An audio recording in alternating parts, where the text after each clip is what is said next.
name is Glenn Mercer. I was 42 when this happened, and if you had known me, then you would have called me boring in the most useful way a man can be boring.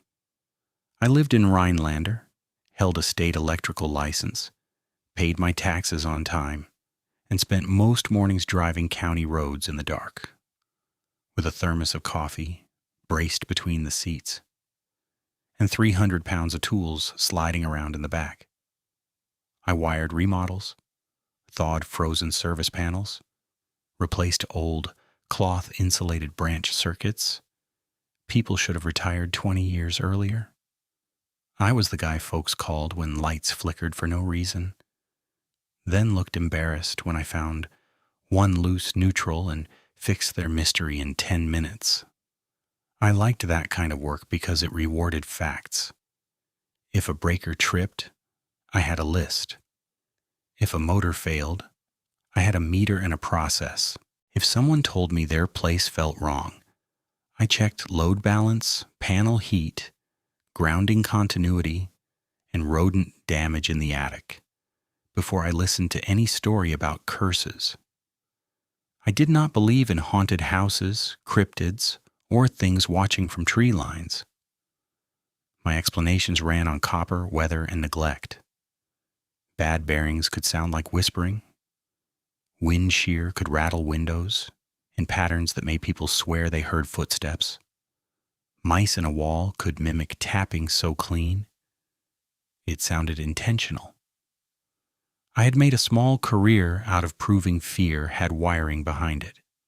I had been divorced for 4 years. My ex-wife Jenna and I had settled into something civil for the sake of our son Eli, who was 10 and more patient than either of us deserved. Every other weekend he stayed with me and we kept our rhythm simple because kids do better with simple. Friday pizza, Saturday morning hardware store, Saturday afternoon whatever project he wanted, usually something with screws and paint. On the Monday this started, I was in a split-level outside Rhinelander replacing aluminum pigtails when Jenna called to confirm pickup plans. She said, "You still good for this weekend? Eli wants to bring his model kit and that old fishing hat he thinks is lucky." I told her, "Yeah, I'm good. I'll be back from Park Falls by Friday night." She paused and asked if I was really moving into that cabin full time. I said no, just cleaning it out and deciding what to keep. She gave a short laugh and said, "As long as you don't turn into a mountain man." I told her I had no talent for a romance with the wilderness and meant it. The cabin came from my Uncle Ray, who died in late winter and left me the property because I was the only one in the family who knew how to keep old systems alive. It sat outside Park Falls on a rough county spur, set back from the road far enough that you could not see the porch. Until you were halfway down the track, the place had one main room, 2 small bedrooms, a wood stove, a generator shed 10 paces off the west wall, and a hand pump, well capped with a rusted iron cover. Behind the cabin, the ground flattened into an old family corn plot at the tree line, maybe 2 acres, no longer farmed commercially but kept planted enough to hold deer in fall. My uncle had always called it an insurance feed. I called it work. I went up there on weekday evenings and stayed overnight when jobs in Price County ran late. The first week felt ordinary in every direction that mattered. I replaced a cracked transfer switch in the shed, pulled new wire to a porch light that had gone brittle from cold, and labeled every breaker with a marker because my uncle's labels were a museum of guesswork. Kitchen, maybe, was one, written in faded pencil. Pump, if needed, was another. I stacked his hunting gear by category, tossed spoiled feed, and hauled 3 loads of junk to the Park Falls transfer station. On the drive back, I bought nails, bleach, and 2 new weather seals for exterior doors that leaked air like open windows. The cabin smelled like old pine, motor oil, and cold ash. At dawn, the woods sounded normal. Chickadees in the birch, squirrels arguing, crows somewhere beyond the marsh. I slept hard, woke early, and felt useful. By the second week of April, I had the place functioning better than it had in years. Generator started on first pull. Well handle moved smooth. Porch steps got a new brace, where the left side had begun to sag. My trail dog, a red heeler named Rook, came with me on 2 trips and treated the property like his private kingdom. He ranged the corn edge, flushed grouse, and returned mud-caked and pleased with himself. He had the kind of confidence working dogs carry, like they assume the world can be corrected by motion and teeth. If a deer crossed the path, Rook noticed. If something burrowed under the shed, Rook knew by dawn. I trusted that dog's instincts almost as much as I trusted a voltage reading. A man can fool himself with competence, I thought, because I could fix the hardware. I understood the place. I thought if a cabin had light, heat, and a clean panel, then the rest of the night was just weather and habit. Looking back, that was the one kind of arrogance I never recognized in myself. Not swagger, just certainty. I figured nothing could surprise me out there except a dead battery and a muddy driveway. The first wrongness arrived quietly enough that I tried to award myself points for noticing it. Late dusk, clear sky, no wind, and the corn stood still in that dry, papery way old stalks do before spring growth gets moving. I carried a bucket of scrap wire to the shed, looked up out of habit, and realized the field was empty. Not unusual by itself. Deer come and go. But the empty had a shape to it. No movement at the edge, no tails flicking, no low rustle. Nothing stepped from the timber, even as light dropped. Rook stayed close to my left leg and kept glancing toward the trees without committing to a bark. I told myself pressure had shifted the herd. Maybe someone nearby started early target shooting. Maybe coyotes were pushing through. That night at 2:13, the porch motion lights snapped on hard enough to light my bedroom wall through the curtain. I checked my phone because electricians notice timing, and the screen read 2:13 exactly. I put on boots, grabbed a flashlight, opened the front door, and scanned the yard in a slow arc. Gravel, pump, shed, truck, corn edge. Empty. Not even rabbit movement. I waited maybe 2 minutes, listening for whatever had triggered the sensor, and what I got back was a quiet, so complete it felt staged. No coyotes, no owls, no night insects buzzing around the bulb. I adjusted the light angle the next morning and wrote it off as a false trip from cooling metal or a drifting branch. The next evening gave me the second sign, and this time it was physical. About 20 yards into the corn plot, a section of stalks was bent down in a tight semicircle facing the house, as if something heavy had crouched there or knelt and leaned forward. Deer trails, usually snake, flattening paths and narrow runs. This was different, almost geometric, wide as a pickup hood and deeper in the center. I took 2 photos with my phone for no reason except irritation, then crouched to check soil. I found impressions in the mud where runoff held from last rain, each one deeper than I liked, with edges blown out like weight had shifted and twisted. I could not get a clean outline. Too much smear. I still told myself bear. Bears can stand. Bears can push corn down. Bears can leave ugly, uncertain tracks in wet ground. That answer sat badly, and I kept it anyway. Rook changed that same night. At sunset, he trotted to the porch, as usual, then stopped at the top step and planted his feet like he had hit an invisible wall.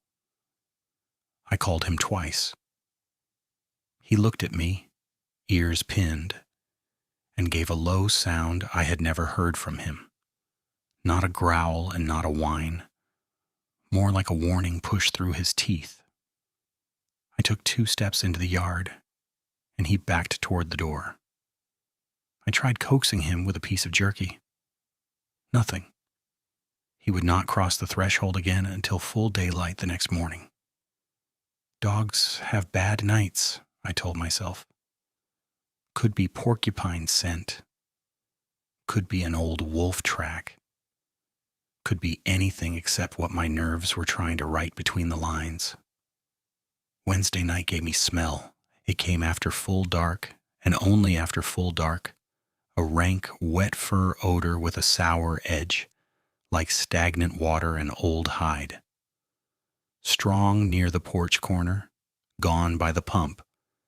Then strong again along the west wall near the shed. I stood there with the flashlight off, breathing through my mouth, trying to map it like a leak.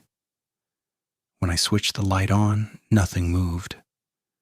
No shine from eyes, no branch sway, no sound of retreat. Just that smell hanging low, then thinning as if it had a boundary I could not see. I checked the shed for dead animals.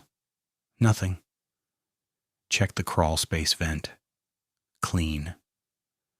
I even opened the trash bin outside, thinking maybe raccoons had dragged something underneath. Still nothing. At 2:13, the motion light tripped again. I was awake this time.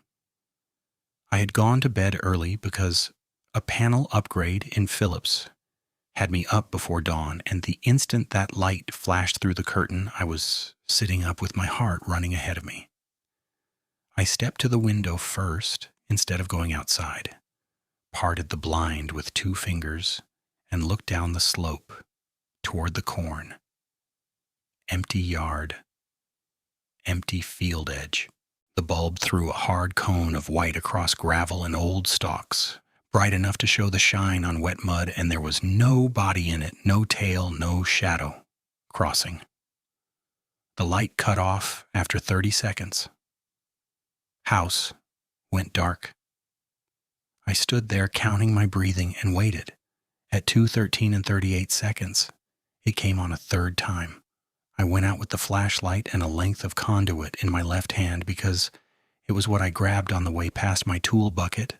The night air was colder than forecast, and my breath showed in front of me in short white bursts.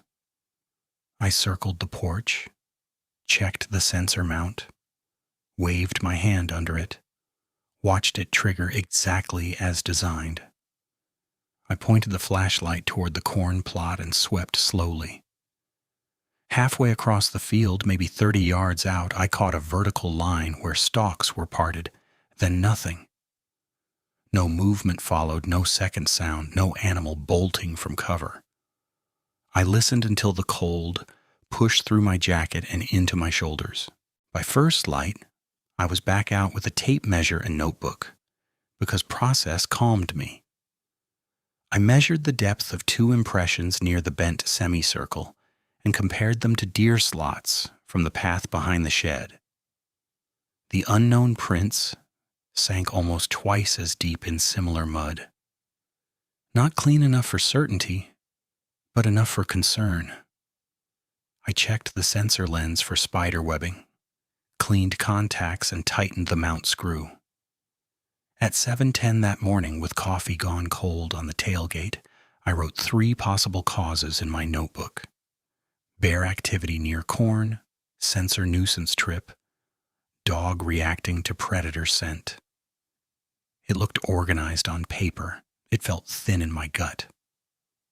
I drove to work and tried to act normal, but I kept replaying the quiet more than any track or smell. Predators make noise. Prey makes noise. Wind makes noise. Out there at night around that house, the silence had started behaving like a thing of its own. That evening, I told myself I would finish one more repair, lock up, and head back to Rhinelander before dark. Then I found Fresh mud smeared on the second porch step and 3 shallow gouges in the wet wood, long and narrow, spaced like fingers, where no hand should have been.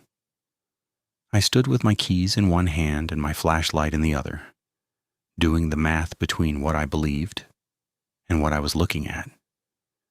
And for the first time in my life, I wanted an electrical fault to explain something it could not touch. I set the keys on the porch rail and crouched over the gouges until my knees started to ache.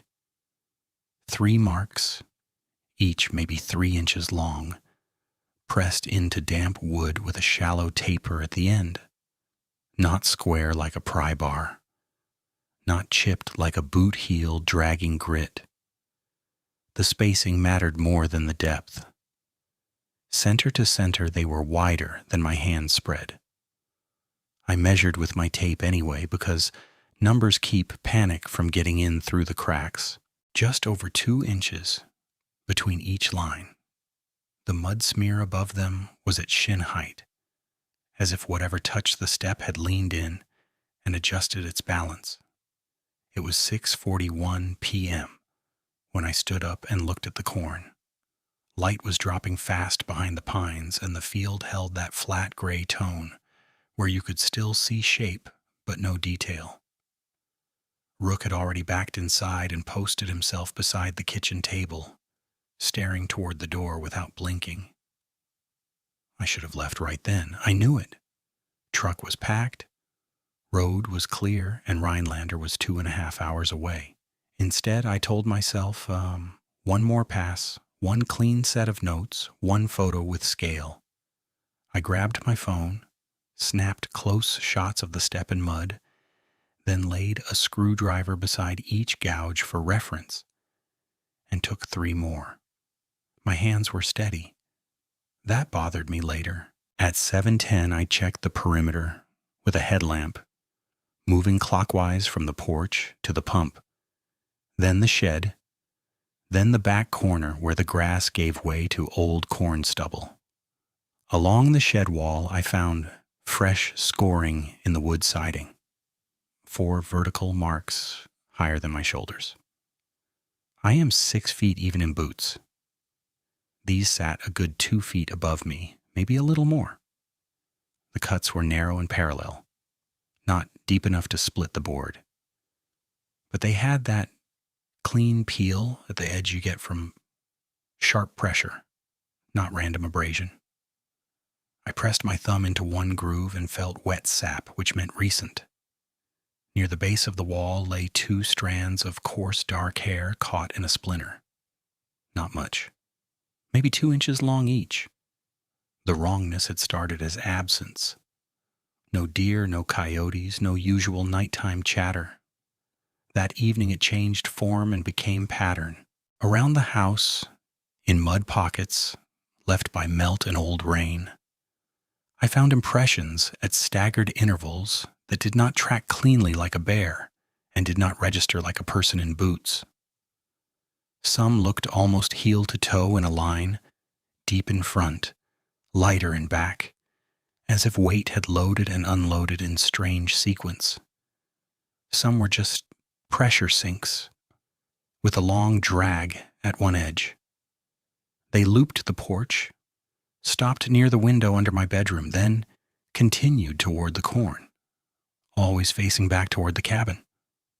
Looking, staging, measuring distance the way a hunter marks wind before a shot. At 8:03, I fed Rook, ate a sandwich I could barely taste, and locked both doors. I kept the blinds open enough to watch the yard, but turned interior lights low so I could see reflections less. I laid out tools on the table in a row without planning to. Flashlight, spare batteries, tape, marker, pocket knife, truck keys, phone, 12 gauge, and a box of slugs from the shelf by the stove. That gun had mostly been for black bear insurance. In spring and nuisance coyotes on deer season edges. I had never once loaded it inside a house before that night. I loaded 3 and set the safety, then sat in a chair angled to the front window, and told myself the same sentence, in different words, for an hour.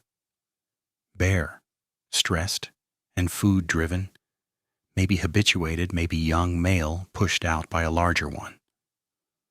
At 10:27, a shape moved at the far end of the corn and disappeared before my brain tagged it as motion. Not a full sighting. More a subtraction in the field line, stalks parting and recovering too smoothly for wind.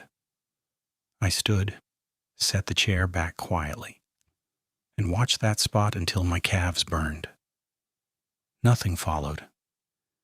At 11:14, the rank, wet fur smell rolled in so hard I checked the door seals. It sat in the room for maybe 30 seconds, then thinned, then came back stronger near the west wall where the shed stood beyond.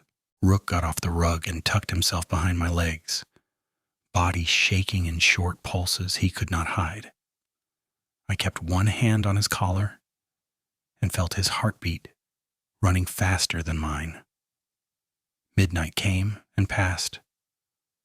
I remember because I checked my phone and saw 12:01, then opened my notebook and wrote, "Smell present intermittently. Dog in sustained stress posture. No vocalization from wildlife since dusk." That was the moment I realized I was documenting fear the way I documented voltage drop, as if better language could make it manageable. I tried to convince myself that was good practice, not denial. My chest disagreed. At 2:13, the motion light flashed on again. This time I did not rush the door. I moved to the window by inches, keeping my side out of the opening, and looked down the beam lane. The cone of white hit gravel, porch steps, pump handle, and the nearest rows of corn. Empty for 2 heartbeats. Then, at the edge where light fell off, 2 reflections appeared at once, amber green, level and high. Not near ground level like a raccoon, not shoulder height like deer. Higher than the top of my truck hood, by a full foot at least, maybe more given distance. They were set wide apart, steady as fixed bulbs, and they did not sway with breathing or head movement. They just held. I knew then that I was being watched by something standing still and choosing to be seen. The reflection stayed for maybe 5 seconds, maybe 8. Long enough for my brain to run through every animal I had ever encountered and reject each one in turn. Bear eyeshine can catch high if the head lifts. But the spacing was wrong and the stillness was wrong. Wolf or coyote eyes are lower, narrower, always moving. A person with a light would have shown body shape or hand motion or some clue. These sat in place like markers on a survey line, then blinked out not by turning away but by stepping back into darkness so smoothly the stalks barely stirred. The porch light timed out. Blackness dropped over the yard. I stood frozen with my hand on the pump shotgun and listened to nothing for what felt like an hour and was probably less than a minute. No retreat through brush, no branch crack, no running. Just that deep, padded quiet pressing against the glass. When dawn finally bled into the field, I found one new sign at the base of the porch steps. A fresh impression sunk deep into soft mud, elongated and distorted, with 4 forward points, and no clear pad I could trust. Beside it was a faint drag line through gravel, like something sharp had trailed and lifted. Predatory was no longer a theory, it had moved to proximity. At 5:46 a.m., with the sky still colorless and my hands stiff from adrenaline, I started treating the cabin like a job site with an unresolved hazard report. I bagged the 2 hair strands from the shed in a clean wire nut pouch, labeled it with date and time, and snapped photos of every mark with a tape measure and frame. I pulled the motion light down from its bracket, checked terminal screws, inspected lens for moisture intrusion, bench tested the sensor using a temporary cord from the generator outlet, and got textbook response. No fault. I replaced it anyway with a new unit for my truck stock and aimed the detection zone narrower toward the porch approach. Then I walked the field edge with a 50-foot tape and logged distances from porch to impressions. 28 yards to closest deep sink, 32 to where I had seen the eyes. By 7:20, I was on the road to a remodel in Phillips, running on maybe 1 hour of broken rest. Nate rode with me that day because we were pulling old conduit from a storefront ceiling and needed 2 sets of hands. Nate had worked with me 6 years. Practical guy, good with panel math, impossible to rattle. I told him the short version while we unloaded ladders. Repeated 213 light trips, track anomalies, elevated claw marks, dog refusing yard, eye shine at field edge. He listened, then gave me that sideways grin people use when they think you are halfway joking and halfway not. Big woods get in your head if you sleep alone out there, he said. You're running on fumes. Probably a bear in bad sensor timing or some local kid messing with you. I said, kid doesn't put marks 8 feet up a shed wall. Nate shrugged. Bear stands up, drags claws. Happens. The exchange lasted less than a minute, but it set the tone. Rational model offered, case closed, move on. I wanted that closure badly enough to pretend it worked. During lunch, I pulled county wildlife pages on my phone, read black bear behavior notes, and told myself, spring males do odd perimeter checks around feed sources. I wrote possible bear sign in my notebook, despite the eye spacing in my memory fighting the pen. I added 2 other candidates to keep the list honest. Feral dog pack with 1 large hybrid. Human trespasser using cover and lights to provoke. Neither fit the silence. Both were still less disturbing than the third option I had no language for.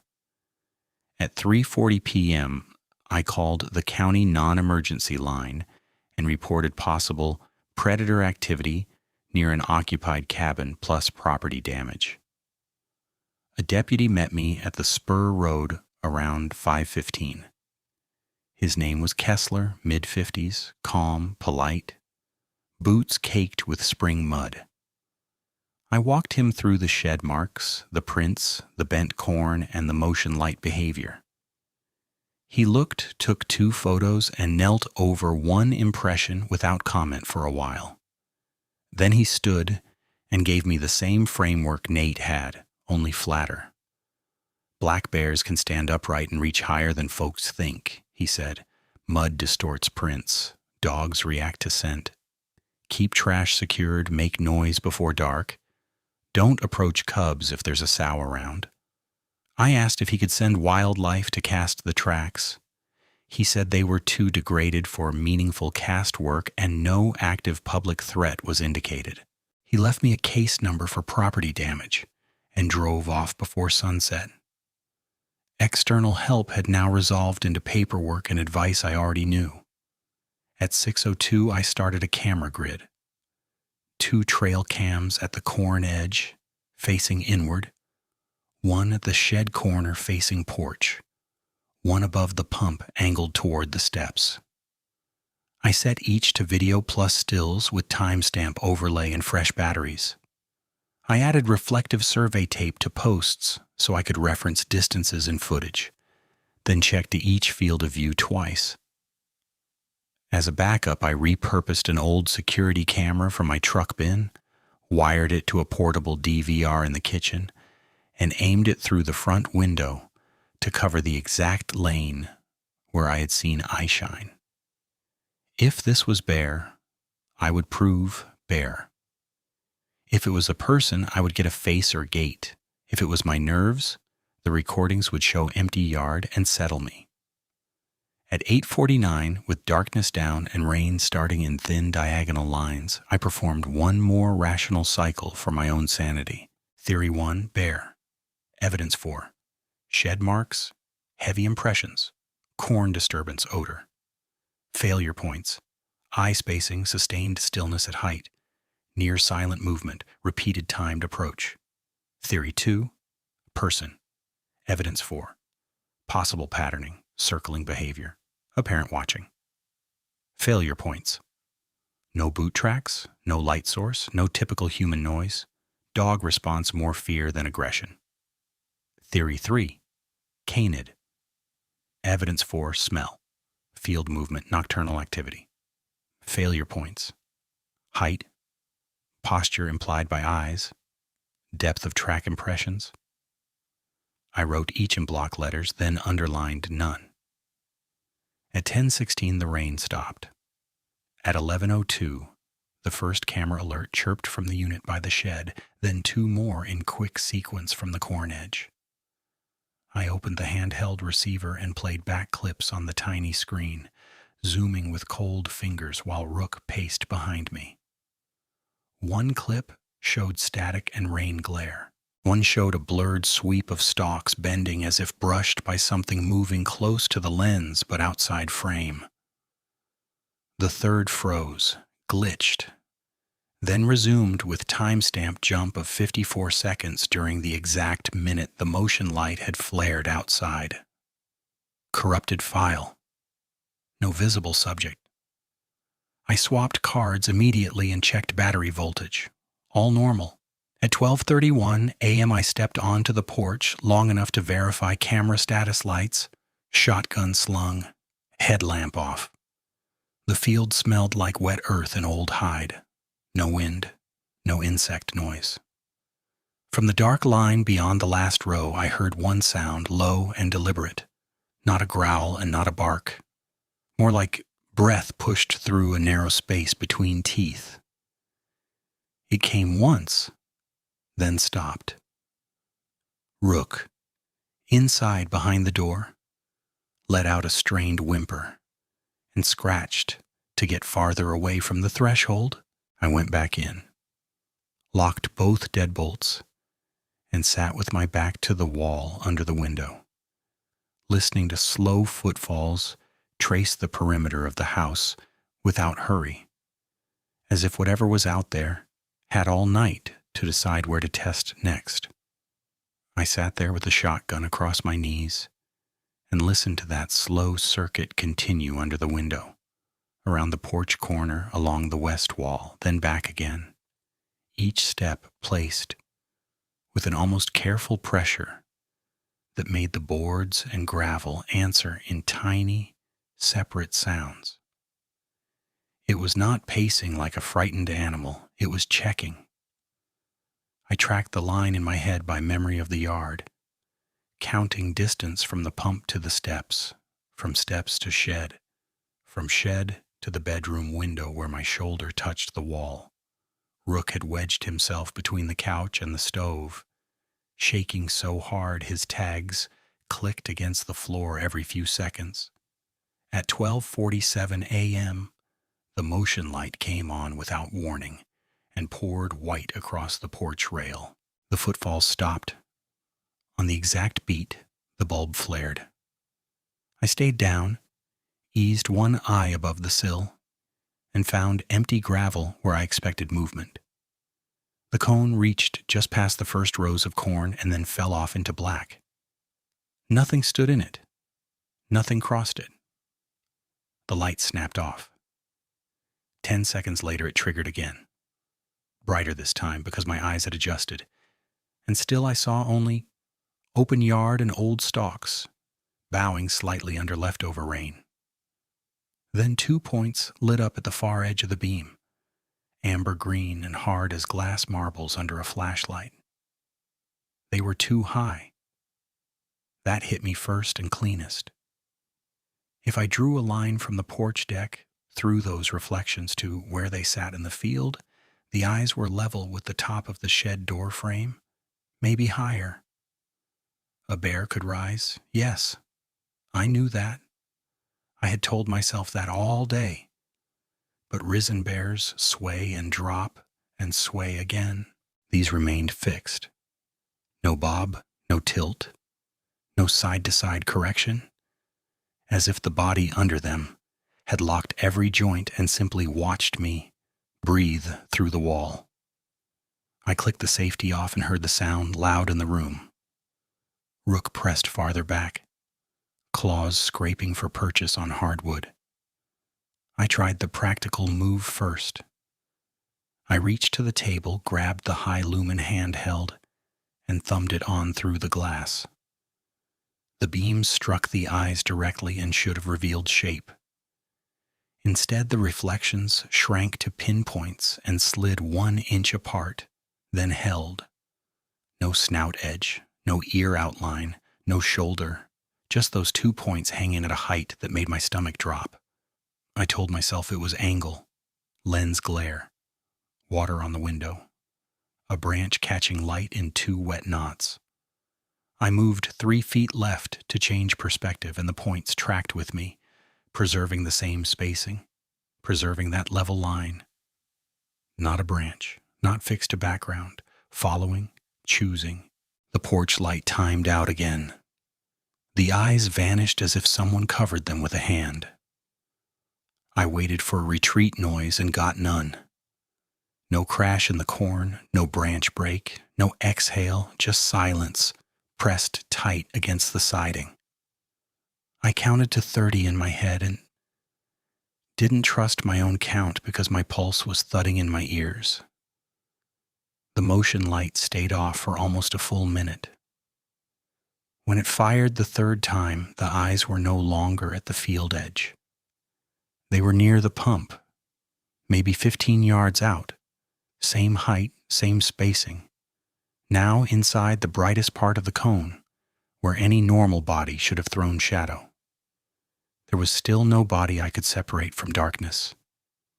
What I did see was distortion, a vertical interruption behind the reflections where the white light seemed swallowed rather than blocked, like dense wet fur absorbing beam spill and giving nothing back. My brain fought to assemble it and failed. That failure scared me more than the eyes. I am used to naming what I see. Conduit, joist, breaker lug, paw print, boot tread. Here I had measurements, with no category. I edged backward from the window, keeping the muzzle trained on where the eyes had been, and reached for the kitchen switch that controlled the old porch spotlight. The bulb outside snapped on with a warmer, wider throw that hit the steps and pushed deeper toward the corn. The eyes blinked out on the same instant, not by ducking low, but by moving laterally so fast they exited both light fields between one heartbeat and the next. A row of corn stalks shivered halfway down the plot and settled. Then nothing. At 1:06 a.m. I checked the DVR feed. The screen showed porch, pump, and corn edge in grainy monochrome. When I scrubbed back to the trigger time, the file stuttered, froze on one frame of empty gravel, then skipped 41 seconds and resumed with motion light already off. Corruption again at the exact window I needed. I swapped cables, reseated connectors, checked generator output with my meter, and got stable voltage. Every piece of hardware passed.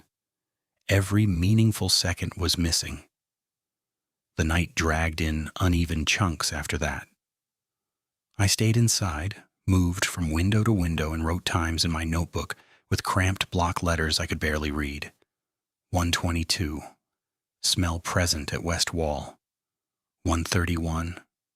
Single step on porch. No repeat. 1:44. Dog trembling, refuses water. At 2:13, the motion light triggered on schedule like a train arriving at a station no one admitted existed. I did not go to the window immediately. I stood in the middle of the room and listened first, because by then hearing felt more honest than sight.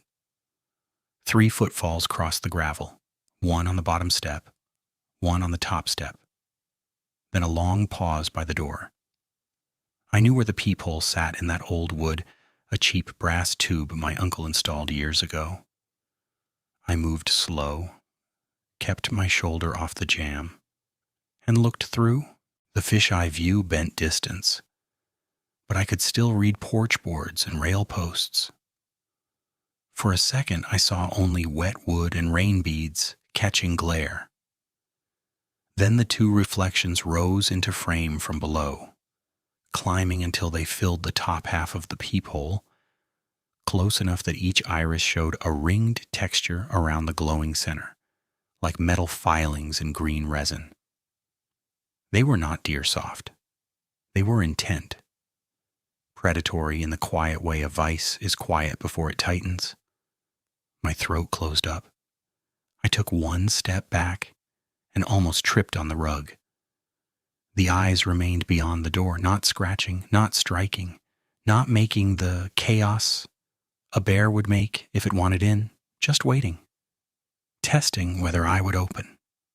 I held the shotgun against my shoulder, muzzle aimed chest high at the door seam, and stood there until my left arm went numb. The reflections disappeared after maybe 20 seconds. A shadow passed across the lower edge of the peephole, long and dark, and the porch creaked once under weight, moving away. I never heard it step down. I heard it again on 2 walls over, already by the shed, as if distance had compressed for it and stretched for me. At 3:02 a.m., the sky started to gray. Whatever circled me through that stretch retreated with dawn without fanfare, leaving no dramatic crash through brush, only the gradual return of small sounds. A single sparrow tick from the birch, then another, then drip water and wind. I opened the door at 5:18 when there was enough light to trust what I saw and found. 4 new gouges in the porch post at shoulder height, each narrow and parallel, sap fresh and bright, where wood had peeled. On the top step sat a smear of mud with one clear forward-pointed impression pressed into it, too elongated for bare pad geometry, too deep for human weight in that little surface area. I wanted another witness, even a skeptical one, just somebody to force my brain back onto rails. At 6:07, I called Nate from the truck with the heater running and told him exactly what happened. No trimming, no careful language. He let me finish, then stayed quiet long enough that I thought the call dropped. Finally, he said, "Glenn, you haven't slept. Get off that property and crash somewhere with people around. We'll look at your footage tonight if you want, but you're describing eyes in the dark, bad files, stress. That stack can fool anybody." I said, "It was on my porch." He answered, "Then it was bare bold and curious. Don't make it bigger than it is." That phrase sat in my head the rest of the day. Don't make it bigger than it is. By 10:30 a.m., I had packed the truck twice and unpacked it twice. Each time I pictured driving away and leaving my uncle's place unsecured, tools and wiring and cameras half installed, and some stubborn part of me refused. Practicality can curdle into fixation when fear gets involved. I decided to stay one more night with a tighter plan. Better lights, better camera angles, no blind corners. I replaced the porch bulb with a higher output flood, mounted one portable work light at the shed aimed low across the corn approach, and ran fresh extension lines from the generator to avoid voltage sag. I moved the DVR to the bedroom closet and powered it through a small battery backup in case a surge or drop was causing the file loss. I set Rook's crate in the bathroom, interior door open, blankets piled, so he had a place that felt enclosed and away from windows. By late afternoon, clouds stacked over the pines in thick blue-gray shelves. The air turned heavy and metallic. the way it does before a spring storm when pressure drops and sound carries strange. At 7:18 p.m. thunder rolled far off toward the west. I grilled a burger I did not eat, walked the perimeter one last time, and noted fresh impressions near the corn edge that had filled with thin water since morning. No clear shape, just weight signatures. Rook refused food, refused yard, and lay in the bathroom with his chin flat on the tile, eyes open. Night came early under the cloud deck. At 9:41 p.m. the first rain hit, hard and slanted, drumming on the metal roof and flattening the nearest stalks.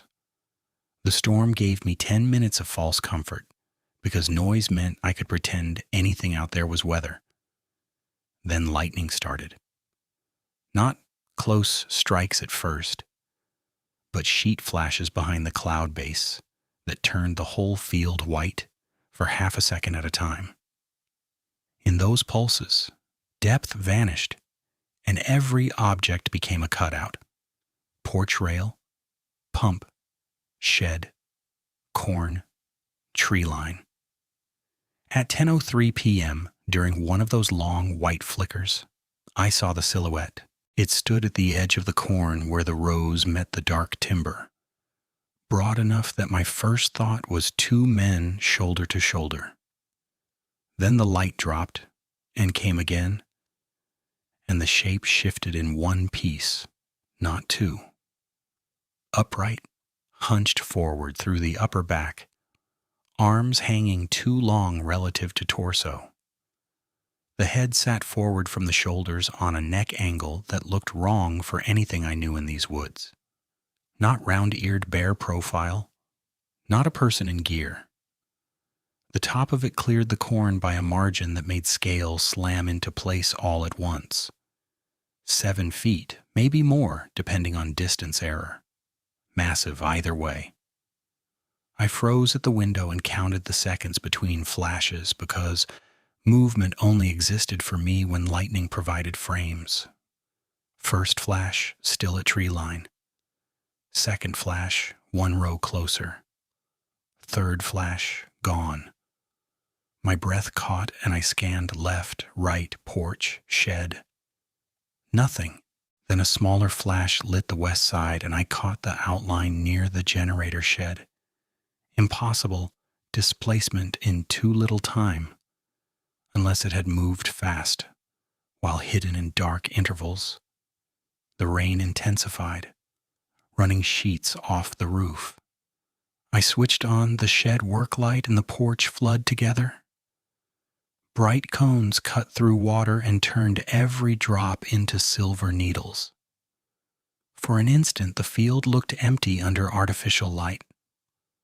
Another lightning sheet fired behind the trees, and the silhouette appeared again beyond the pump, quarter turned toward the house, one shoulder visibly higher than the other as if it carried weight through the upper frame, like a lineman braced for contact. It did not rush. It assessed. I heard myself speaking out loud without deciding to, a flat mutter aimed at the room more than anything living. Bear on hind legs. Big bear, wet coat. Distorted by rain. I repeated it once, trying to keep words steady. The phrase sounded thin against what I was seeing. Bears do not hold upright posture that long while crossing open approach lanes in a storm. Bears do not angle around light to test where beams end. At 10:17 p.m., thunder cracked close enough to shake the glass, and one broad lightning flash backlit the corn from horizon to horizon. The silhouette stood fully clear for 2 full beats, maybe 30 yards out, and there was no denying structure anymore. Digitigrade rear legs bent like a runner's, torso deep through the chest, forelimbs ending in shapes that hung like hands tipped with narrow extensions. The head profile pushed forward in a long muzzle. It turned slightly and the neck stayed too upright, wolf-like and human-like at the same time, in the worst possible combination. My mind split along two tracks. One track handled tasks, checked safety, counted slugs, confirmed door lock, verified escape route to truck. The other track tried to drag everything back under known categories and failed again and again. I tried to convince myself Stormlight was lying, that distance compression and fear were sketching monsters out of bare movement. I pressed my forehead against the cool window frame and repeated, "It is not real in the way you think it is. It is an animal. It is an animal." Outside, the silhouette stepped one row closer, then stopped and held in the rain, watching the house as if it had all night and no doubt at all. Outside, the silhouette stepped one row closer, then stopped and held in the rain, watching the house as if it had all night and no doubt at all. Another lightning sheet spread across the clouds, brighter and longer than the others. And this time the porch flood and the sky flash overlapped just enough to give me pieces instead of outline. I saw a muzzle first, long and narrow through the front, wet fur plastered to it in ridges, upper lip drawn back, just enough to show pale teeth that caught the light and disappeared. The head angle was wrong for a bear, too forward, too level, like it carried its skull in line with intention instead of weight. Then the light dropped, and I was staring at black rain again. I did not blink through the next flash. I forced myself to stand still and read what I could before dark took it back. Left forelimb hanging low, jointed like an arm, not a front leg. Hand-like end with fingers too long, each tipped with a claw that looked narrow and curved, rather than thick and blunt. Fur matted dark from shoulder to wrist. Chest deep and broad under the coat. Water streaming down it in ropes. It shifted one step sideways and the rear leg folded backward at an angle that made my knees hurt in sympathy, digitigrade, heel high. Weight carried on the front of the foot like a runner ready to break. I was close enough now that my body reacted before thought did. My hands went cold. My jaw clenched so hard my ears rang. I kept the shotgun up, bead centered where that chest had been, and watched the rain erase detail between lightning pulses. At 10:21 p.m. it moved again. Not toward the porch this time, but on a diagonal toward the west corner, where the shed light failed to overlap the flood. It hugged the seam between illumination and dark, as if it understood exactly where my view thinned out. When the next flash came, it was halfway to the pump, shoulders hunched, head turned toward the front windows. Its eyes reflected once, amber with a green core, then narrowed when it angled away from the direct beam. A low sound came through the rain, deep and rough. Not full growl, more a chest vibration pushed through closed teeth. Rook answered from the bathroom with one sharp bark that cracked into a whine. I took 2 steps back from the front room and spoke without raising my voice. "Stay in there, buddy. Stay put." He scratched at the tile and then went silent. The thing reached the pump and paused with one hand on the iron handle. I saw the claws wrap around metal. Not all the way, but enough to test. It pushed once, gentle at first, then harder, and the old handle gave a half stroke with a rusty clank before settling. That sound hit me harder than seeing it walk upright. Animals blunder into equipment. They do not sample leverage points. They do not test hardware and then look back at the windows to read response. I killed the kitchen light so it could not see me clearly and moved to the side of the frame. Outside, it released the pump and turned its head toward the shed, nostrils flaring. Even in rain, the wet fur stink rolled through the door seams and mixed with generator exhaust. The smell had a hot animal note under the rot, like a kennel left closed in summer. At 10:24 p.m. thunder rolled farther off, and for maybe 30 seconds, the storm eased enough that I heard individual movement.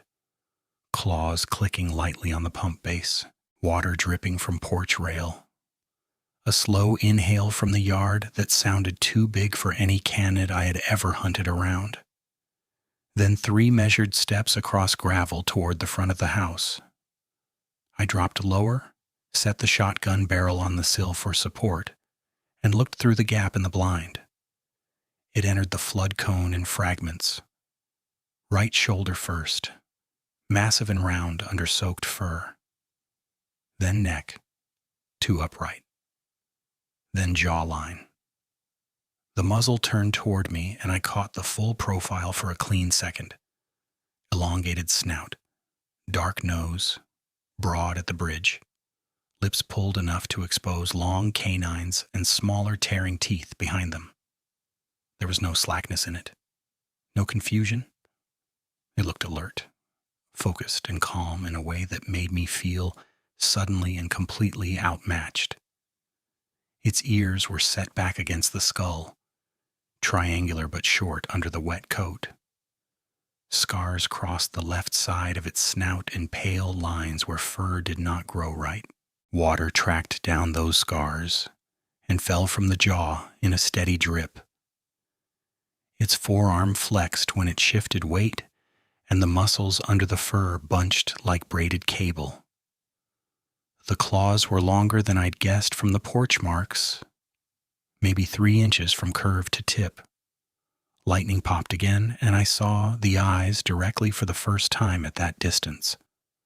Not glassy animal shine, intent focus. They tracked to my window, held there, then moved to the bedroom window and back to mine as if checking where movement came from. It knew house geometry better than any predator had a right to. I breathed in to steady the bead and realized my whole chest was trembling. I was not thinking about legends or names or what category to put it in. I was thinking in simple terms: line of approach, cover angle, shell count, truck distance, which window was weakest. Fear had gone past panic and landed in pure procedure, because procedure was the only thing still under my control. At 10:29 p.m., it advanced to within maybe 12 yards of the porch, then lowered from bipedal to a forward-leaning stance in one smooth motion, knuckles and feet sharing load for 2 steps, spine flattening. The transition was fluid, practiced. That was the moment my last bear explanation broke apart. Bears can drop to all fours. They do not do it with that articulation, that economy, that predatory precision. This thing moved like 2 modes belonged to it equally. I thumbed the porch spotlight off and on, trying to startle it. The beam snapped dark, then bright. It did not flinch. It only shifted 1 step sideways out of direct center and stayed there, just enough off-axis that glare made its outline harder to track. Tactical, deliberate. At 10:32 p.m., with rain easing and wind turning north, it circled toward the bedroom wall. I moved through the cabin in parallel, keeping interior corners between us. Floorboards gave me away once with a creak near the stove. Outside, it stopped at the same instant and lifted its head. My stomach dropped because the timing was exact. It was not just watching windows. It was mapping sound against layout. I reached the bedroom and crouched below the sill.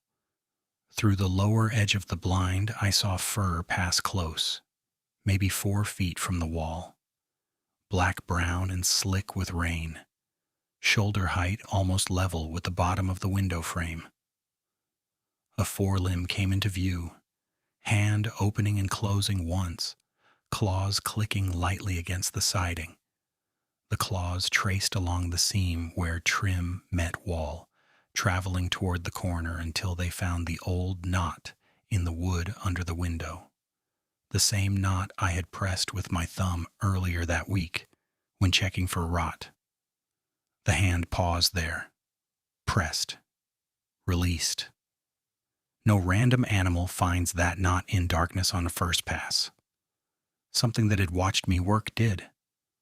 By 10:36 p.m., the storm moved east and the hardest rain went with it.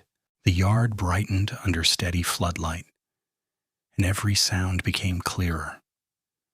It took a long inhale outside the bedroom wall, then exhaled through its nose in short bursts, almost like scenting layers. I could hear the wet drag of its breath against the siding. Then it moved off again toward the front porch. I got back to the main room in time to see it through the peephole lane. Not at the door, but beside the rail where I had left my insulated work gloves on the bench an hour earlier. One glove was gone. The other lay on the porch boards, turned palm up, filled with rainwater. I froze with my hand on the deadbolt and stared at that single glove like it was a message written in my own handwriting. At 10:41 p.m., it stepped into view at the bottom of the stairs and held the missing glove in its left hand. The orange cuff showed even in low light. It raised the hand slowly, not high, just enough for me to see what it carried, then lowered it and backed away toward the yard. No rush, no confusion. Show, withdraw, wait. The crux landed all at once. This was not a blind charge animal. This was a hunter testing reaction loops, the way a person jiggles a latch before forcing a door. I stayed off the window line and checked the DVR monitor in the bedroom closet. Feed 1 showed porch at an angle, rain speckling the lens. Feed 2, shed corner. Feed 3, pump lane. On feed 1, the creature had appeared 3 minutes earlier at the porch bench, taken the glove, and looked directly into the camera for less than a second before stepping to the edge of frame. On the playback pause, its eye reflected white and hollow. Then static rolled for 12 seconds and resumed with empty boards. Corruption clustered around its face again. At 10:48 p.m. I heard metal scrape outside near the truck. I moved to the side window and lifted the blind a quarter inch. It stood by the passenger side door, head lowered, muzzle almost touching the glass. My tool bag sat behind that door. It pressed one claw against the handle, pulled once, twice, then stopped when it did not give. Instead of raking the paint or slamming weight into the panel, it stepped to the front fender and ran its claws lightly along the edge, producing a high, deliberate screech that made my teeth ache. It was making noise now on purpose, not from effort, letting me hear where it was. Rook started barking again, frantic this time. I backed to the bathroom and crouched by his crate. He shoved his nose into my forearm so hard it hurt. "Easy," I said, though my own voice sounded thin. "You stay with me." His eyes were wide, whites showing, fixed on the hallway like he expected the wall itself to open. At 10:53 p.m. a thump hit the west wall near the generator line, followed by silence. Then another thump, higher. I moved to the kitchen and checked load on the transfer panel. Voltage held. Generator steady. Outside, it scraped claws down the siding in one slow pull, stopping just above the outlet box I had replaced 2 days earlier. It had found the wire run side of the house on its first full circuit. It was learning systems. By 11:01 p.m., the yard went still for nearly 4 minutes, long enough to trick me into thinking it had moved back to the corn. Then the motion light tripped without visible movement in the beam, and a soft tap came at the front door. Single contact. Pause. 2 taps spaced evenly right at shoulder height. Not impact. Signal. I did not answer with noise. I did not step into the peephole lane again. I stood left of the frame and kept the shotgun-trained center mass on the door seam while my pulse hammered at the base of my throat.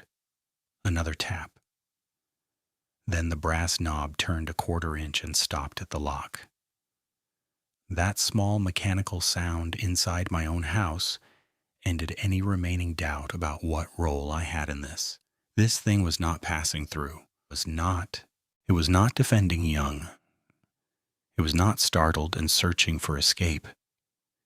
It was probing entry points in sequence, tracking my movement by sound, disturbing my gear to test response, and returning to the door with timing that matched when my attention shifted elsewhere. I was not sharing space with a wild animal near a cabin.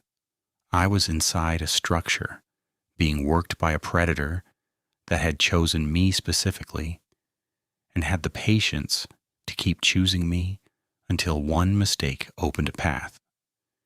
I was inside a structure, being worked by a predator that had chosen me specifically and had the patience to keep choosing me until one mistake opened a path. And the first thing I did was check my phone with my thumb shaking against the screen. No bars, not one. I moved it to the front window, then to the back bedroom, then held it high by the kitchen vent like height might manufacture signal out of wet air and pine. Nothing. I opened a text to Nate anyway, typed Park Falls cabin now need help, predator at door, hit send, and watched the message hang on, sending until the icon turned red and failed. At 11:04 p.m., I tried the county non-emergency number from the call log because sometimes it goes through where texts do not. The call dropped on the first ring. Second attempt did the same. On the third, I got 3 seconds of connection and heard only static clipped by rain hiss. Then silence. I set the phone down and stared at it like anger could pull a tower closer. Rook was still in the bathroom, pressed into the corner of the crate, with his eyes too wide and his chest pumping hard. I knelt once, put my hand on his shoulder and felt him trembling straight through bone. "You stay," I said.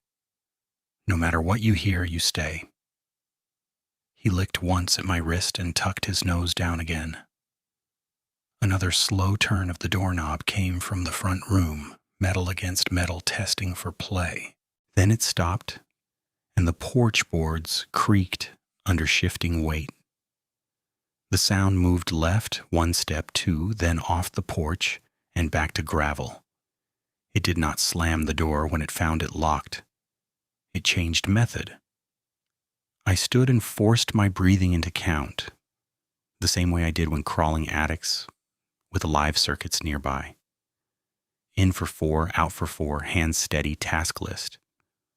If I stayed inside and waited, it would keep probing until fatigue or panic handed it a mistake.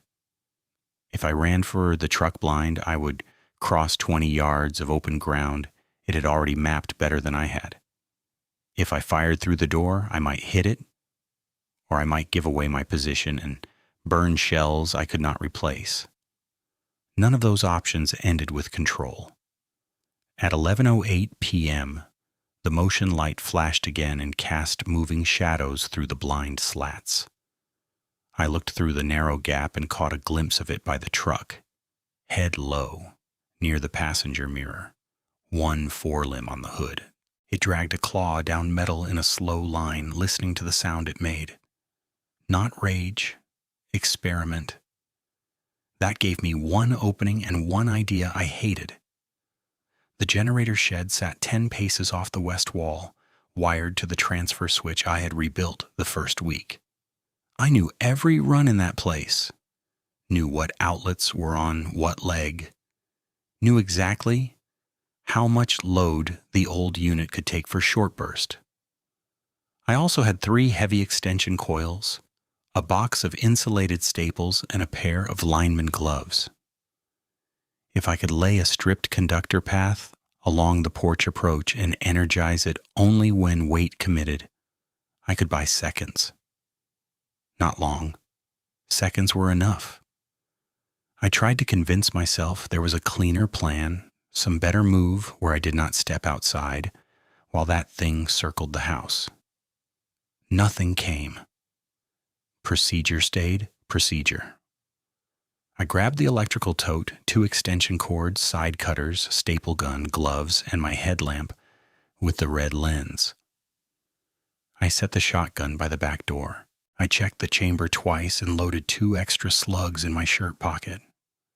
At 11:12 p.m. I killed the kitchen light, then the bedroom light, leaving only the shed work lamp and porch flood burning to keep its attention forward. The back door opened with one slow pull and almost no sound because I had replaced that weather seal 3 days earlier. Cold, wet air hit my face. The smell came with it, rank and hot and wrong. I stepped out, closed the door without latch click, and moved crouched along the west wall toward the shed, boots finding mud and gravel by memory. From the front yard came a soft chuff and a scrape against the truck door. It was still there. Good. I slid into the shed, pulled the door in behind me, and worked by red light. First chord. Jacket stripped 6 feet at one end. Copper fan spread and twisted into a flat braid. Second chord. Same. I joined them with a wire nut and tape, then wrapped the exposed braid around an old fiberglass fish tape spool to make a low coil mat that could sit on the top porch step and first landing board. Not pretty, not code, not something any sane electrician would install in a home. A trap, built from what I had. At 11:18 p.m., I fed the line back to the transfer panel through the shed conduit knockout. Landed hot and neutral on a dedicated breaker I had added for temporary work circuits, and left the breaker off. I rigged a manual knife switch in series using spare disconnect hardware from my bin so I could arm and fire without fumbling at the panel. One pull up, I DUM live. One pull down, dead. I tested continuity with my meter and got clean tone. My hands were moving fast and accurate, and that scared me almost as much as the sounds outside, because it meant I had accepted what I was building for. A thump hit the shed wall hard enough to shake dust from the rafters. I froze with my hand on the disconnect handle. No second strike followed. Just a low exhale close to the boards, then steps receding toward the front corner. It had heard me. It had checked the wall and moved off again, as if logging a new variable. At 11:22 p.m. I opened the shed door 1 inch and looked toward the porch lane. Empty. Rain had tapered to mist. I slipped out with the coiled conductor and crawled low along the wall, stapling the line under the porch lip, across the top step, and down the approach where anything coming to the door would plant weight. I left enough slack for pull, hid the bright insulation with mud, and ran the feed back toward the shed shadow where I could reach the switch and still see the stairs. By 11:27 p.m., the rig was in place. I ducked back inside the shed, pulled both exterior floods off to darken the yard, and left only one narrow lamp aimed at the porch steps. Funnel light, 1 lane in, black everywhere else. Black, the instant the broad beams died. The woods seemed to lean closer. I heard movement in the corn, dry stalks, parting in measured intervals. Not a rush and not random. It had adjusted to the new light pattern and was repositioning. I picked up the shotgun, kept the disconnect in my left hand, and waited with the shed door cracked to a hand width. My phone screen read 11:31 p.m. Every few seconds I checked the porch, then the edge of corn, then the side wall of the cabin. Nothing moved, and that stillness hollowed me out more than any scream could have. I knew it was near. I could feel a tension on the dark. At 11:34 p.m., the narrow porch lamp flickered once from moisture, steadied, and in that weak amber cone, I saw it fully for the first time. It stepped out of the corn at roughly 30 yards and crossed between rows with no hurry, each movement controlled and heavy without wasted swing. 7.5 feet was my best estimate after. Maybe a little more when fully upright, with shoulders so broad they broke the row line on either side. The coat was black-brown, matted flat by rain across the back, and hanging in thicker ropes under the chest and forearms. Its neck rose more vertical than any wolf's could, carrying a long muzzle forward with exposed canines that caught light in short white flashes when the lip curled. The ears sat tight to the skull, and the left cheek showed old scar tissue, pale tracks through dark fur. Its eyes were amber with a green cast at the center, reflective but not dull. They moved with calculation, scanning the shed gap, the porch, the front windows, the truck, then back to the door as if plotting vectors. Forelimbs ended in hand-like structures with long fingers and curved claws I judged around 3 inches, dark at the base and lighter at the tips, where they had worn or chipped. The chest depth looked wrong for anything in our woods, barrel thick and muscled like a heavyweight athlete under hide. Rear legs were digitigrade, hock-high, tendons showing under wet fur, built for launch. When it shifted from bipedal posture to a forward lean, the transition was fluid and practiced, neither awkward nor tentative. It made one sound as it advanced, a low, resonant vibration deep in the rib cage, more felt than heard, rising and falling with breath. The smell reached me even through damp air, wet fur mixed with decay and hot animal musk. It dragged one claw through a corn stalk and split it without slowing. I knew, in that clear and terrible way fear sometimes gives, that this was not curiosity anymore. The circling had ended. It was coming to finish the sequence. At 11:35 p.m., it angled toward the porch lane, exactly where the narrow lamp invited movement. It paused once at 10 yards, raised its head toward the shed, and sniffed. I did not move. Rain ticked from the roof edge. My left hand tightened around the disconnect until my knuckles hurt. It advanced again, now at 5 yards, shoulders rolling, one forelimb lifting toward the first step. When the clawed foot landed on the top edge of my conductor mat, I pulled the switch. The line arced with a hard blue-white snap that lit the porch and shed walls like daylight for a fraction of a second.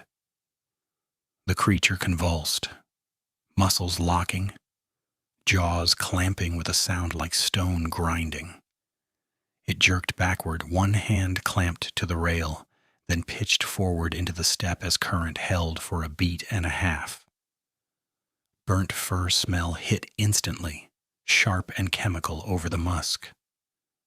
I dropped the switch to break current, shouldered the shotgun, and fired the first slug into the left shoulder at close range. The recoil slammed me against the shed jamb. The impact spun it half around, and it hit the porch post, hard enough to crack wood. It did not go down. It roared then, full volume, a layered sound that started canine and broke into something raw, and lunged off the steps toward me in a forward burst faster than anything that size should move.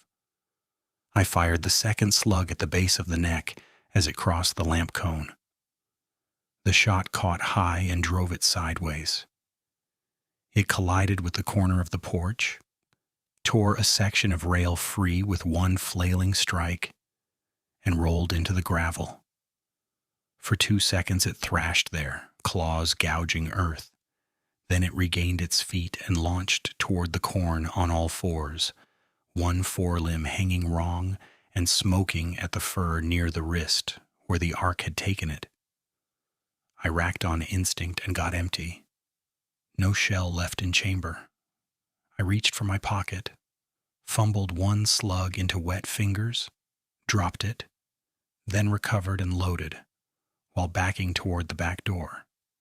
In the yard, the creature hit the corn rows at speed, crashing through stalks in a zigzag line that shed leaves and dirt. I caught glimpses of dark mass between stems, lower now, then upright for one stride, then lower again. A dark trail marked leaves where it had passed. Not spraying, just intermittent smears and drops that vanished in rain-wet soil. At 11:37 p.m., the sound reached the tree line and kept going, branches snapping deeper into timber, then tapering as distance opened. 30 seconds later, only wind and drip remained. I stayed frozen in the shed door with the shotgun up and my finger indexed along the guard, waiting for a return charge that did not come. My ears rang from 2 indoor close blasts. My hands were burning where I'd gripped the switch bare through wet gloves, and the pain arrived late and bright. I forced myself to scan sectors: porch, pump, truck, corn edge, tree line. No eye shine, no movement. At 11:41 p.m., I moved to the porch and checked the line. Insulation was scorched, staples ripped where the convulsion had torn cable loose, and one section still hissed in rain. I cut power at the breaker, kicked the conductor clear with my boot, and stepped around a split board where claw marks had carved through wet pine in deep parallel channels. The front door stood intact. The knob was bent.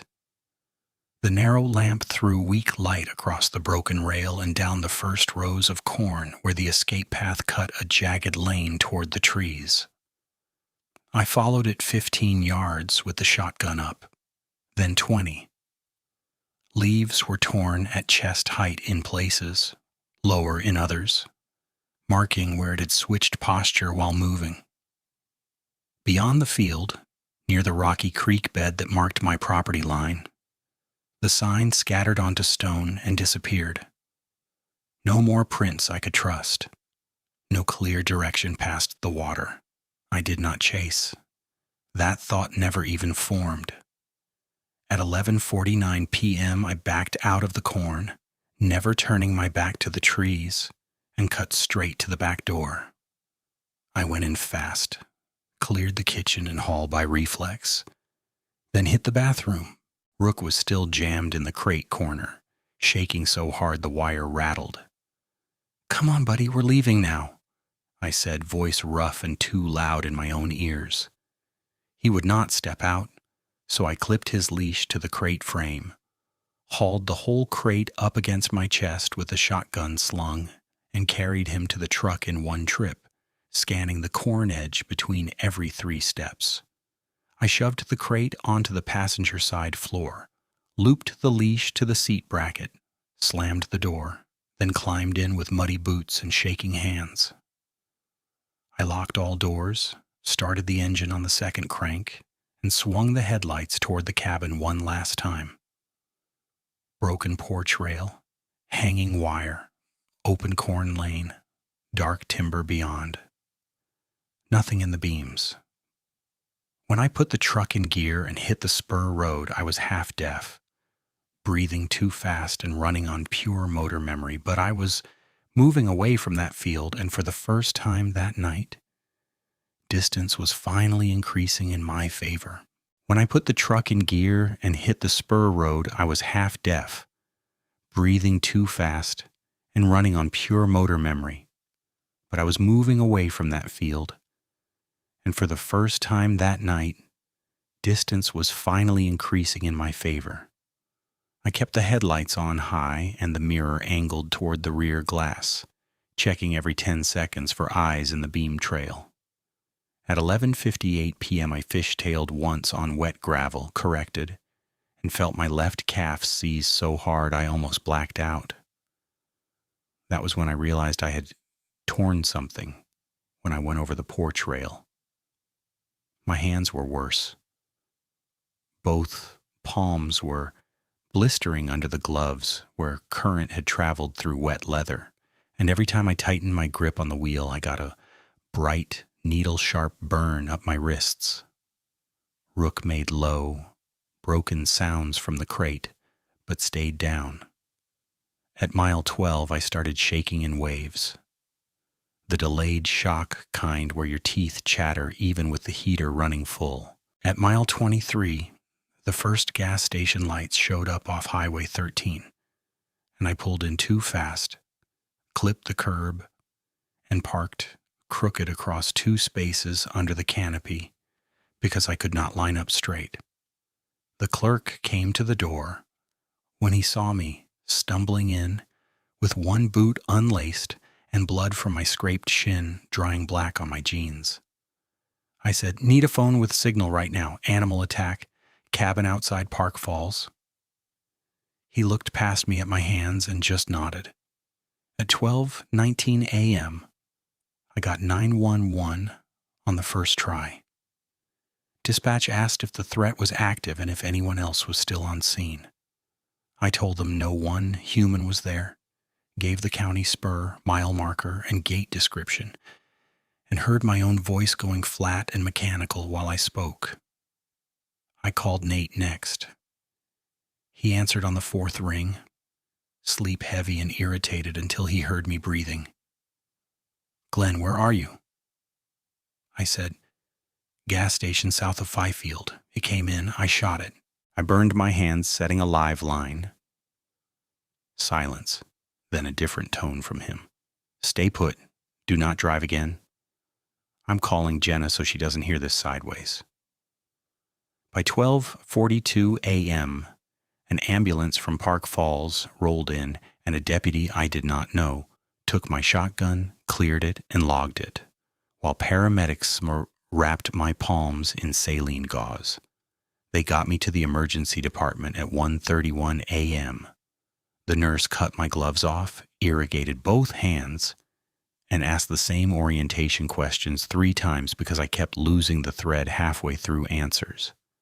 The physician documented superficial electrical burns to both palms, acute acoustic trauma from close-range discharge, a left calf strain with partial tear, and acute stress response. They cleaned the shin lacerations, gave me pain medication, and kept me under observation in a curtained room facing the nurse's station. I did not sleep, so much as crash in 10-minute drops and jerk awake on every hallway cartwheel. At 4:07 a.m., I woke hard, convinced I heard 2 taps on a metal rail. It was a blood pressure cart. At 6:20 a.m., daylight reached the window, and the ordinary geometry of parking lot, plow berm, and chain link fence settled my pulse for the first time since the porch.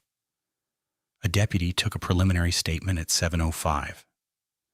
I gave property damage, predator contact, defensive discharge, and location of blood sign to the creek bed.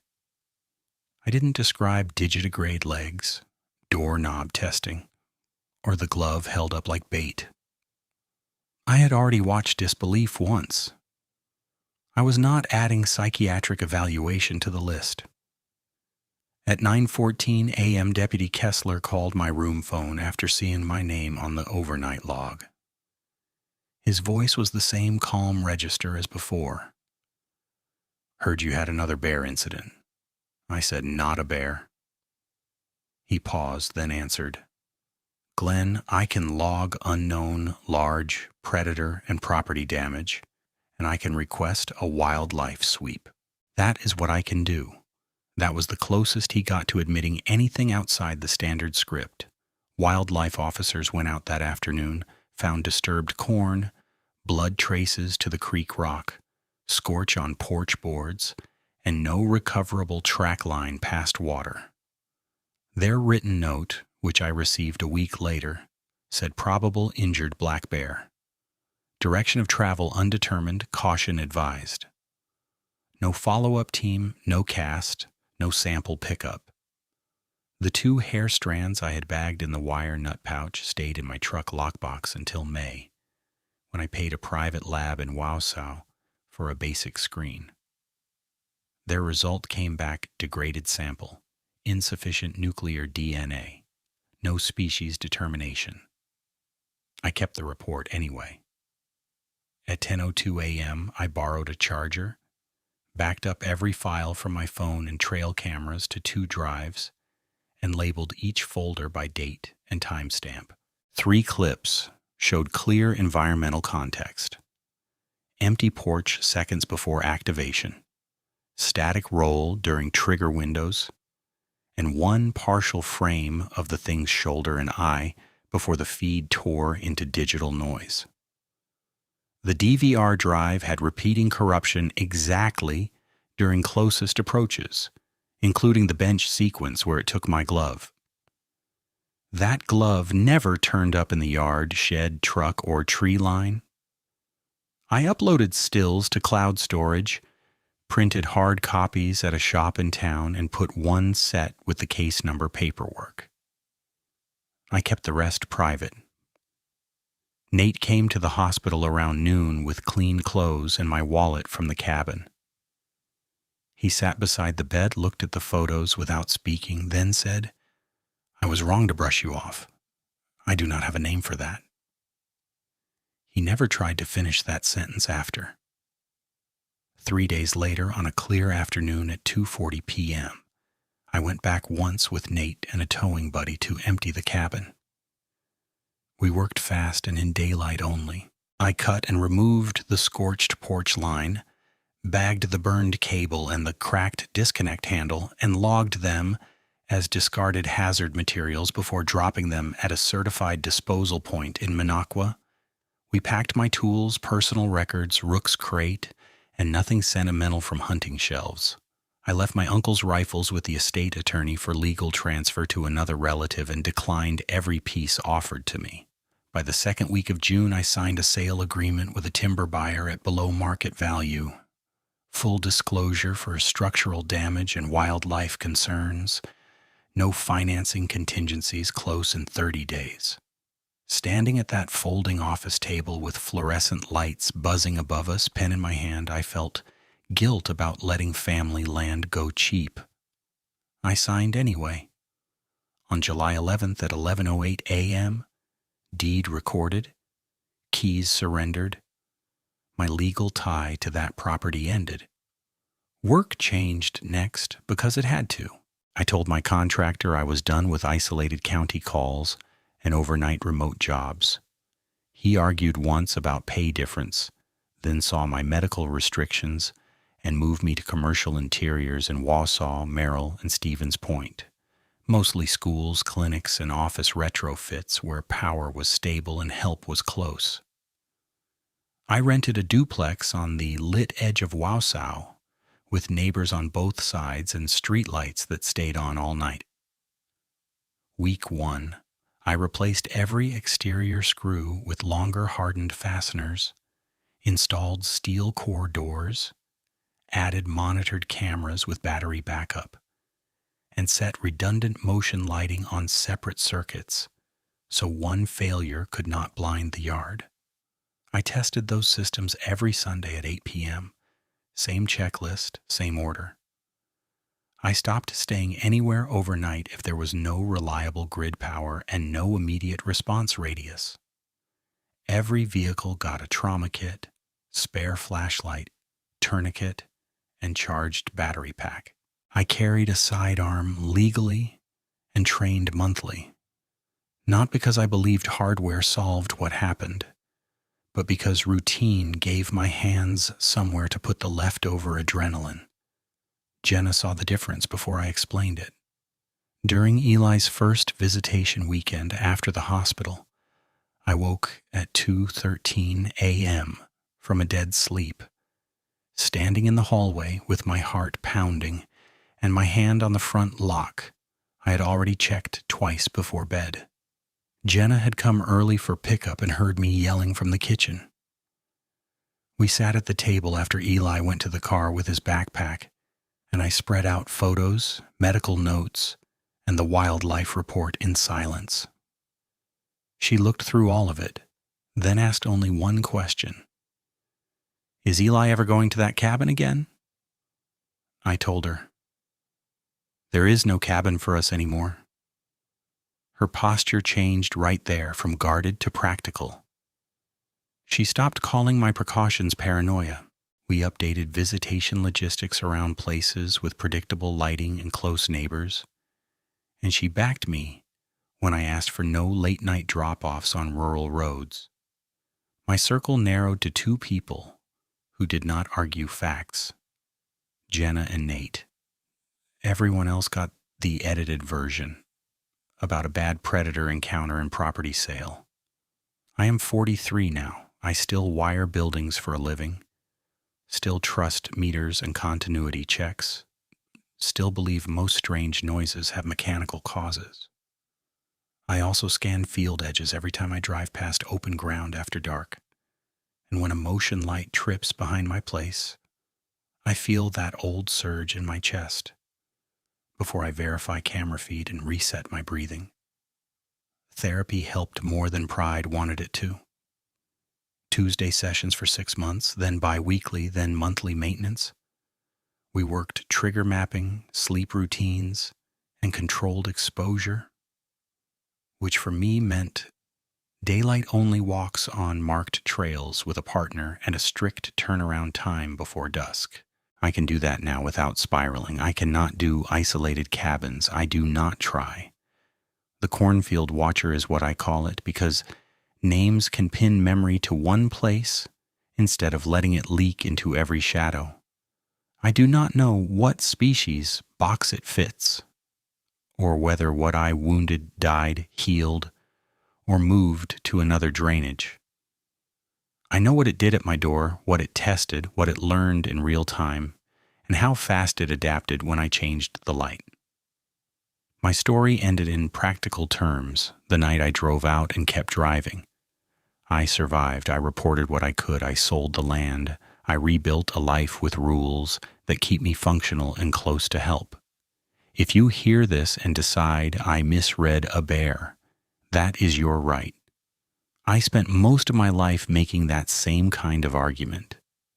Then I met one set of facts that would not fit inside it.